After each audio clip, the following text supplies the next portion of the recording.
अस्सलामुअलैकुम मलगरो په پی ډی ایم باندې اخر بجلی را غورځیده ځکه سینیر صحافي هارون رشید دا داوا کړې ده چې عمران خان سره د طاقتور خلکو معاملات سمیدو ولدي عمران خان سره د طاقتور خلکو یو قسم له روغه کېدو ولده بل طرف ته عمران خان د خپل پارټۍ نه شپږ نور کسان هم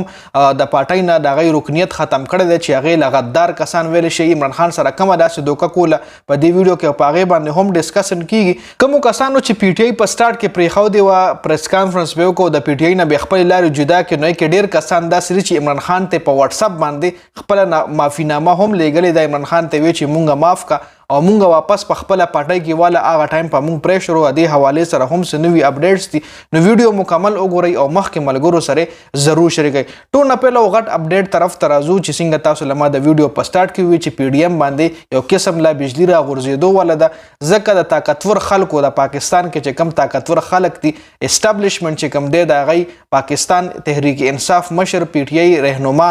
پی ټی آی لیډر عمران خان سره یو قسم لا روغه کېدو ولده عمران خان سره ټول معاملات سمیدو ولدي بل طرف ته عمران خان ته د الیکشن لړاوېدو اجازه هم ملاوېدو ولده په کومو خبرو عمران خان ته الیکشن لړاوېدو اجازه ملاوېدو ولده دې حواله سره به هم په دې ویډیو کې خبره کوو خو نه پیل راځو چې هغه کم کسان دي چې عمران خان سره یو قسم لا غداری کوله عمران خان به کومه اسټابلیشمنت ته د مطلب د معاملات سمیدو د پر لیګل نو ای عمران خان سره یو خبره کوله او الته اسټابلیشمنت ته به بل خبره کوله مطلب صحیح سوال جواب به نوړو وروړو هغه کم شپږ کسان دي چې د پی ټی آی رکنیت ختم کړل شوی د هغې کې ټول نه پهله شامل دی حاجی شوکت علي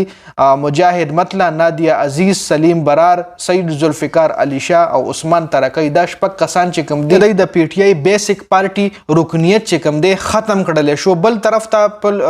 اسد عمر شو پرویز خټک شو شاه محمود قریشي پرفارمنس نه هم عمران خان ډیر زیات خوشاله نه دی عمران خان ته سیټیسفاید نه دی پرویز خټک رکنیت الریډي د پی ټی آی نه ختم کړل شو اسد عمر چې کوم دی دغه هم رکنیت د پی ټی آی نه ختم کړل شو لکه دا شپږ کسان نمونه چې د لمه وایي پرویز خټک شو اسد عمر شو دی خو الریډي په پی ټی آی باندې بین دی خو پی ټی آی کې هیڅ قسم فیوچر نشته پی ټی آی کې دی راتلونکي ټایم کې هیڅ قسم تعلق دی د پی ټی آی هغه ګروپ نه هم وستل شوي دي بل عمران خان ته الیکشن لړاوېدو اجازه هم ملاوېدو ولده کمې خبرې دي چې په هغې په وجه باندې عمران خان له الیکشن لړاوېدو ولده ټول نه پهله خبره خدا را کله چې آی ایم ایف ټیم اچانک د عمران خان سره ملاوېدو لاړو عمران خان سره په زمان پارک کې د آی ایم ایف د ټیم ملاقات شو هغه د آی ایم ایف چې کومه قرضه پاکستان ته ملاویږي د هغې په اګریمنټ باندې عمران خان سیګنیچر هم دی نو اوس که په چرې راتلونکي الیکشن کې د عمران خان نوم نه وي عمران خان دی نااهل لګي نو آی ایم ایف په هم په دې باندې کوېسچن مارک د آی ایم ایف د طرف هم لګي بل طرف ته پی ډی ایم ته ډېره توجه میله شوې تاسو له پته پی ډی ایم چې کوم دی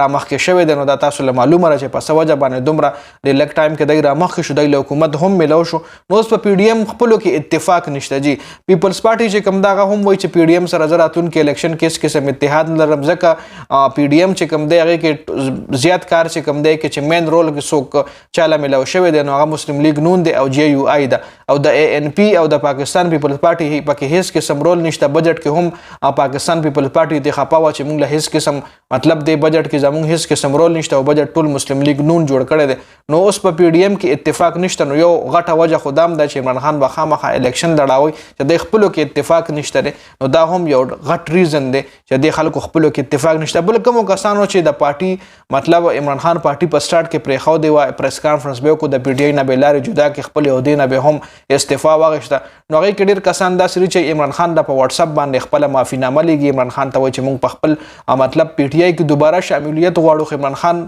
هغه خلکو له صفا انکار کړی دی عمران خان وایي زه به راتلونکي الیکشن له نوی ټیم جوړم نوی کسان به ځان سره اخلم او چې کومو کسانو زما پارټي په سخت وخت کې پرېښودې نو هغه خلکو له مطلب د سکون په ټایم کې هم زه هغه خلک خپلې پارټۍ کې نه شاملوم چونکې هغه خلکو له ډېر زیات ریکویسټ یې کړې معافینامه ولا بالکل ریټن فارم کې په واتساپ باندې عمران خان ته لیږلې ده چې موږ د ریټن فارم کې درکوو چې بس موږ نه غلطي شوې ده او هغه ټایم کې په موږ باندې ډېر زیات پریشر و عمران خان وایي نه چې په سخت ټایم کې چا پارټي پرېښې ده د هغوی په پارټۍ کې هېڅ قسم نور ځای نشته دی نو تر اوسه پورې دا غټ اپډیټ سو چې تاسو سره په دې ویډیو کې ما شریک کړ د ویډیو کتلو ډېره زیاته مننه ویډیو مخکې ملګرو سره ضرور شریکه کړئ جنید خان افیشیل چینل هم سبسکرایب کړئ پیج هم لایک کړئ والسلام